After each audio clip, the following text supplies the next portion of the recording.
دەزگاکانی ڕاگەیاندنی وڵاتانی ئەوروپا لە راپۆرتەکانیاندا ئاماژەیان بەوە کردووە هەزاران بەڵگەنامەی ڕێکخراوی داعش کە لەلایەن چەکدارێکی جیابەوەی داعشەوە دزە پێکراون ناوی نزیکەی 22,000 کەسی لە خۆ گرتووە کە چوونەتە ڕیزەکانی داعشەوە. دەژڵێن بەهای ئەو بەڵگەنامانە لەوەدایە کە زانیاری لەسەر کەسایەتی ئەو چەکدارانە لە خۆ گرتووە کە زیاتر لە 51 وڵاتەوە چوونەتە ڕیزەکانی داعشەوە و زۆربەیشیان خەڵکی ناوچەکانی ڕۆژهەڵاتی ناوەڕاست و باکووری ئەفریقان. بەڵگەنامەکان بوونەتە مادەیەکی گرنگ بۆ دەستگا هەواڵگرێ بیانیەکان تا بەهۆیەوە زۆرێک لە زانیاری و نهێنیەکانی ئەو ڕێکخراوە ئاشکرا بکەن. دەستگاکانی ڕاگەیاندنی ئەڵمانیا جەختیان کردەوە ناوی 3 کەس لە ئەنجامدەرانی هێرشەکانی سەرشاری پاریس لە لیسەکانی ناوی چەکدارانی داعشدا هاتووە کە پێکاتون لە سامی عەمیمور و فوئاد محەممەد عەقاد و عومەر مستەفایی کە لە مانگی تشرینی دووەمی ساڵی 2015دا هێرشیان کردە سەرشانۆی باتاکلان و 90 کەسیان لە ناوشانۆکەدا کوشت.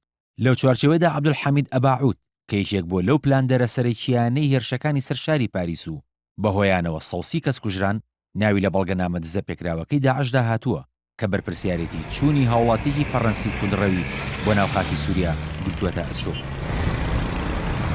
هاوکات دەستگاکانی ڕاگەیاندنی ئەوروپا دۆسەی 16 توندڕەوی فەڕەنسییان خستۆتە ڕوو کەسیانیان ئەنجامدەری هێرشەکانی سەرشانۆی باتاکلان لە پاریس بوون.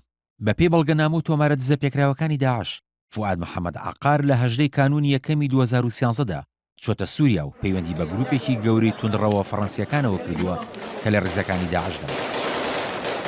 هەر لە هەمان ڕۆژیشدا لانی کەم 14 کەس لەگەڵ خێزانەکانیاندا لە سنووری تورکیاوە چوونەتە ناو سووریا و سەرجەمیان ویستویانە ببنە چەکدار لە ڕێکخراوی داعش و فوئاد محەممەد عەقادیش لە نێویاندا بوو. بەپێی دەستگاکانی هەواڵگری ئەڵمانیاش نزیکەی 740 کەس لە ئەڵمانیاوە ڕوویان لە سووریایە عێراق کردووە.